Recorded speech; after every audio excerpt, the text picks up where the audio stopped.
Nicolau Seixas morreu aos 81 anos.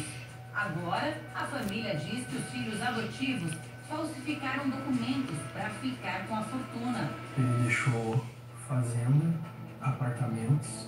É ainda hoje. O Domingo Espetacular foi até Dubai, nos Emirados Árabes, para conversar com um influenciador digital apontado como operador de um esquema ilegal de jogos online. Eduardo Campelo foi preso aqui no Brasil. Depois viajou para Dubai e não voltou. Ele não é o único influenciador que procurou Dubai como refúgio, né, Cabrini? Mas por que será que a cidade tem atraído procurados pela justiça? Eduardo Campelo, 30 anos. Lohan Ramírez, 32 anos. Gabriel Spallone, 29 anos. 3 brasileiros que conquistaram milhares de seguidores nas redes sociais, ostentando uma vida de luxo, com carros milionários, viagens internacionais. Uma rotina de puro sucesso. Os 3 influenciadores têm mais uma coisa em comum. Respondem a processos na justiça brasileira, suspeitos de cometer vários crimes. Outra coincidência chama atenção. Os 3 teriam escolhido o mesmo destino como provável rota de fuga, a cidade de Dubai, nos Emirados Árabes Unidos. Um lugar de paisagens de encher os olhos. Arquitetura moderna e arrojada. Luxo por todo lado. Com pouco mais de 3 milhões de habitantes, Dubai tem sido um destino bastante procurado, não só por turistas, mas por gente que tem usado a cidade como uma espécie de esconderijo seguro, como os influenciadores desta reportagem.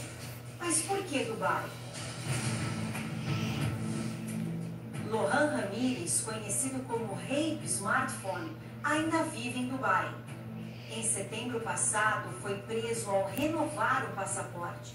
Ficou 4 dias detido e foi solto. Segundo a polícia, Lohan movimentou 11 milhões de reais no Brasil em 2 anos. É suspeito de tráfico de anabolizantes, lavagem de dinheiro, associação criminosa e falsidade ideológica. E agora, aguarda em Dubai a extradição para o Brasil.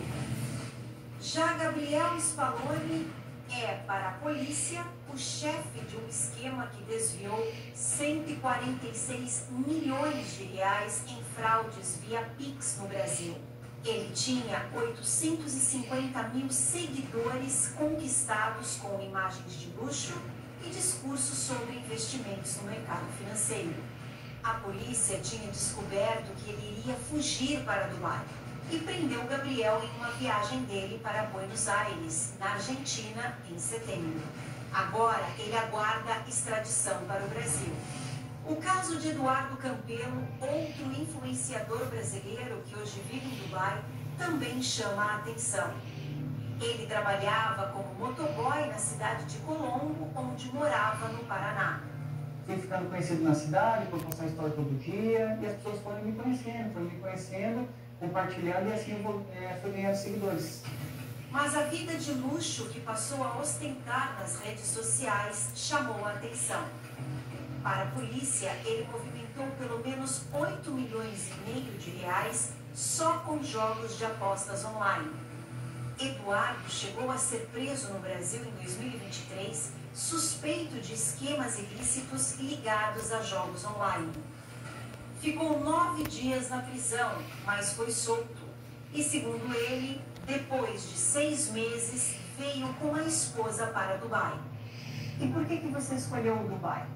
Eu escolhi Dubai porque eu já tinha passagem para cá, porque antes de eu ser preso eu já ia vir para cá visitar, passear. O meu sonho era conhecer aqui, acabei vindo, não vim para morar, na verdade eu vim para conhecer a cidade, gostei, daí eu decidi ficar porque eu acabei gostando. A passagem era de ida e volta 8 dias, e quando chegou, chegamos aqui, eu falei, vamos ficar ou não? Daí foi escolha minha, falei, vamos ficar porque nós vamos também ter mais paz na cidade que a gente nasceu. Daí foi escolher ficar. O influenciador foi preso também em Dubai por 61 dias. Hoje vive em liberdade. mas pode ser extraditado para o Brasil caso haja um acordo jurídico com os Emirados Árabes Unidos. O influenciador digital Eduardo Campelo aguarda em Dubai todo o desenrolar do processo para que a sua extradição para o Brasil seja feita. Mas como será que está a vida do Eduardo neste lugar? Eduardo mora nesse condomínio em um bairro de classe alta em Dubai. Ele recebeu nossa equipe no apartamento onde vive com a esposa. Eu pago cerca de 15 mil reais mensais aqui só pelo aluguel. É muito caro morar aqui em Dubai. Quando chegou aqui em Dubai, há 2 anos, ele seguiu fazendo o que já fazia no Brasil. Trabalho para ter uma.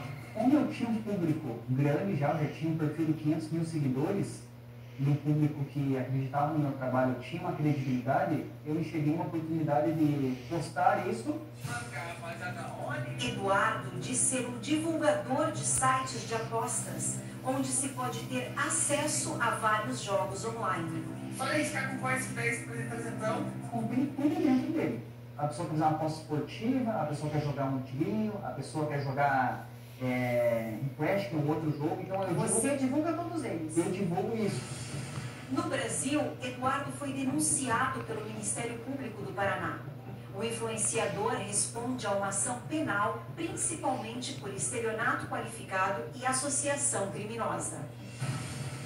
Além de suposta prática contra a economia popular por divulgar jogos de azar online e também por promover rifas e sorteios ilegais, prometendo prêmios em dinheiro e veículos. Pô, é 500 mil, se mandar print lá e ninguém se manda print.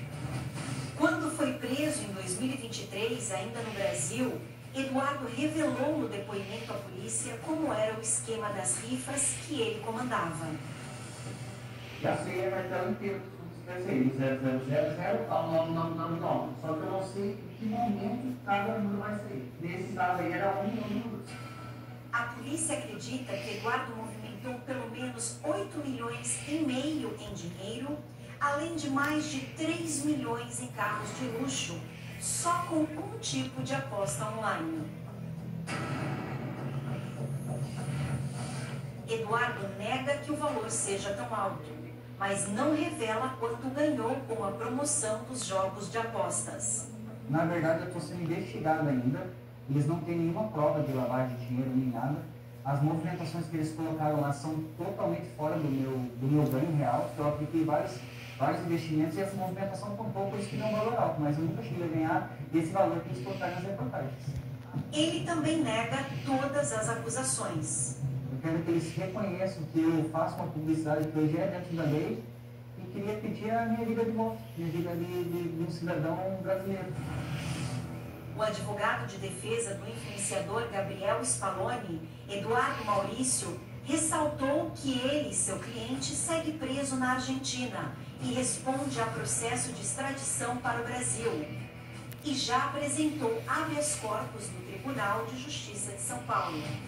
Procuramos também a defesa de Lohan Ramírez e não tivemos retorno.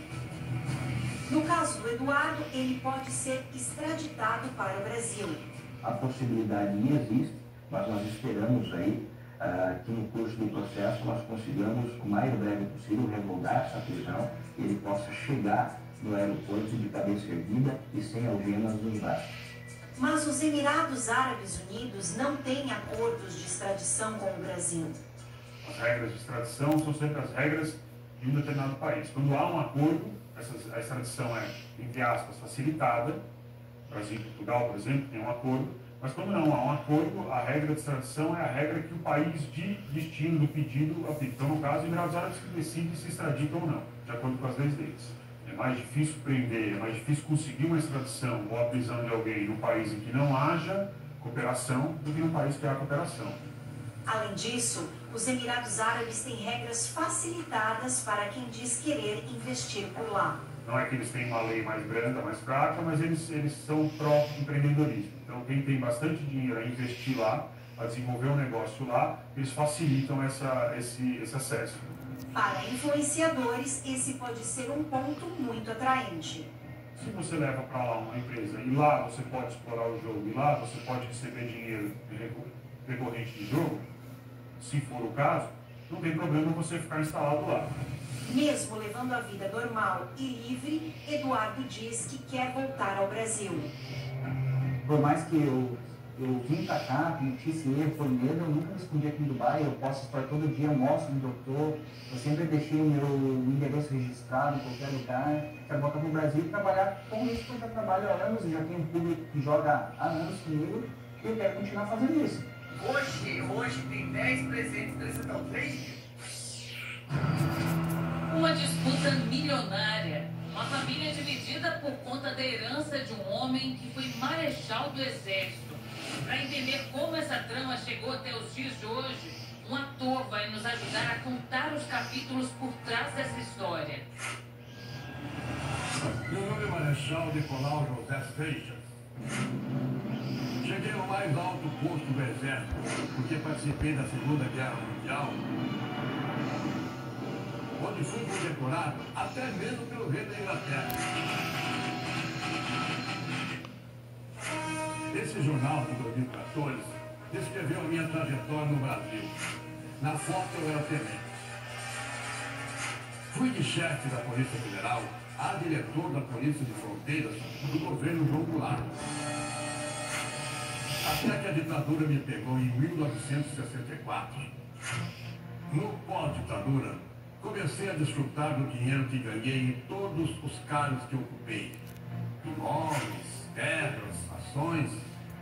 A gente tem conhecimento que ele deixou fazenda, apartamentos, né, espalhados, né, por Rio, Brasília, São Paulo, casas também ele deixou. E hoje, a minha fortuna virou uma disputa judicial entre os meus 47 sobrinhos e sobrinhos netos. Ele tinha um caderninho que toda causa que eu ia, ele fazia a gente anotar, dizendo que posteriormente a gente ia herdar a fortuna dele, que ele sabia, né? Morri em 99 e não deixei inventar. O litígio agora é o seguinte: 3 sobrinhos entraram na justiça com um pedido de adoção póstuma. Nara e Sandra, filhas da minha irmã Anitta, encarnam meu sobrinho neto. Só que o resto da família não sabia de nada. Quando surgiu, todo mundo ficou surpreso. Desde que eu morri, a família não chega a nenhum acordo. A herança ficaria para minhas irmãs Sueli e Tereza, e ainda estavam vivas na época. Mas a adoção mudou toda a história.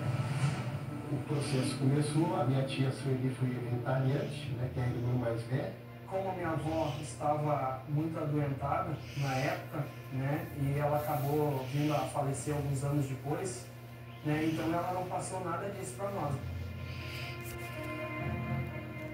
Na disputa estão imóveis, aplicações milionárias e fazendas como essa aqui no interior do estado de Goiás. A propriedade tem mais de 500 mil hectares, passa por 2 cidades, quase do tamanho do território de Brasília. Enquanto aguardam uma nova decisão, todos os bens do militar estão bloqueados pela justiça. Eu cresci visitando terras do meu tio, né? Que a gente ia pra cachoeira. Hoje a propriedade é uma das 12 que estão no centro da briga judicial. Silvio, um dos sobrinhos netos mais jovens do Marechal, não conhecia o lugar. Na verdade é um prazer, né? Porque a gente sempre ouviu falar dela e para todos era o lugar que o tio adorava, né? Os apartamentos de Brasília são outros bens cobiçados pelos herdeiros. O Marechal viveu na cidade por 38 anos. Era dono de uma fortuna avaliada em mais de 100 milhões de reais. O Nicolau, ele era esse deslonge da família, né? Que ele sempre estava pronto para ajudar tudo e todos, sempre. Nicolau é um homem generoso, não casou, nem tinha filhos. Ele tinha, assim, uma afetividade com os sobrinhos, como se fosse braço doendo. Entendeu? Mas não que ele quisesse ter filho, mas ele tinha essa afetividade com todos. Silvio, Américo e Adriana representam um lado da família que se sente lesado pelos 3 parentes que herdaram todo o patrimônio do Marechal. Eles dizem que o processo de adoção não passou de um golpe. Minha prima descobriu que estava correndo no STJ. Descobriu que estava correndo um processo sigiloso e a gente foi até lá. Foi assim que a gente ficou sabendo que era de adoção. Os primos descobriram que todo o processo de adoção foi feito com uma procuração que estava em nome de Jorge Vidal, o advogado do militar. A família descobriu que a procuração era do dia 18 de julho de 1999. Um detalhe chama atenção, era domingo. Quando você entrou em contato com o cartório, o que você descobriu dessa Na verdade, eu liguei para lá perguntando como é que seria feito um reconhecimento de uma procuração se o meu tio estivesse no hospital, né? E ela me explicou que essa assinatura e esse reconhecimento foi feito presencial. O Marechal passou os últimos 7 meses de vida internado, a maior parte do tempo aqui no Hospital das Forças Armadas em Brasília. O tratamento da leucemia envolveu cirurgia e também quimioterapia. Durante todo esse tempo, segundo o prontuário médico, o militar não deixou o hospital por nenhum dia por conta da saúde comprometida. Nos registros, apenas os apontamentos de que ele estava com a pressão baixa e que tinha uma infecção que exigia antibióticos. O tio Nicolau, ele estava muito debilitado, mas muito mesmo. Eu posso te falar isso. Nesse outro documento, a declaração de que ele tinha comprometimento das faculdades mentais. Ele estava muito adiantado, ele não teria como ir até o cartório. Depois dessa constatação, a possível fraude levou a disputa a uma nova fase. Perícias, recursos, decisões contestadas, buscas por respostas. Quem teria colocado no lixo essa folha de receituário com assinaturas no verso? Foi a minha avó, na época, que achou esse treinamento dessas assinaturas. O inquérito policial aberto em novembro de 1999 também foi anexado ao processo. O hospital pediu explicações sobre o furto. Em 28 de abril, Nara, sobrinha neta, e o advogado Jorge Vidal retiraram, sem autorização do hospital, fotocópias do prontuário. Os advogados da família pediram uma nova perícia na procuração.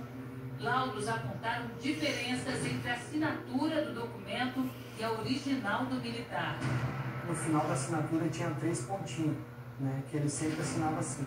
E nessa da procuração não tem esses 3 pontinhos. Em toda a história, uma única assinatura pode ter mudado todo o destino da fortuna. O Domingo Espetacular conversou com o perito Márcio Montesani, justamente para entender se a assinatura que foi usada no documento de intenção de adoção tem indícios de ter sido falsificada. Na verdade, a assinatura, ela é um desenho, é uma escrita, mas é um desenho. E existem características cerebrais para isso. Repare que a assinatura ela vai invadindo a escrita. Ou seja, existe uma parte impressa, o nome do senhor Nicolau. Então, essa parte impressa com o nome dele, ele serve como se fosse uma pauta. A letra S também, a gente estava avaliando, que chamou um pouquinho a atenção também o desenho ali da Exatamente. letra, né? A construção dessa letra, ela tem algumas características divergentes da outra assinatura. Vamos dar uma olhada então na assinatura que seria original, de quando o senhor Nicolau deu entrada no hospital, para a gente ver as diferenças. A letra S do Seixas, ela tem uma construção diferente. Aqui no final dessa assinatura tem os 3 pontinhos, a assinatura da procuração não tem. E olha a característica que eu falei da distância. Todas as palavras dessa assinatura, elas estão numa altura muito parecida. Que é essa distância daqui. Exatamente. Nesse caso em especial, você vê indícios fortes de que houve uma falsificação? Na verdade, eu prefiro dizer que existem indícios de divergências da assinatura e dos elementos do documento da procuração com outros elementos que foram comparados. Existem divergências. Independente de quem vai ganhar ou quem não vai ganhar, todo mundo quer saber a verdade, né? Então, essa verdade, se provar que o tio Nicolau realmente era pai, tudo bem, ninguém vai questionar. Tudo isso que está acontecendo não era o que ele queria. Essa nossa raiva que não era o que ele queria jamais, sabe? A gente está brigando por conta disso. Nem em sonho eu poderia olhar para essa caderneta e ver que meus sobrinhos e os filhos deles estarão brigando pelo patrimônio que levei a vida toda para construir. E agora, quem sabe o destino da minha fortuna? Todo mundo quer mesmo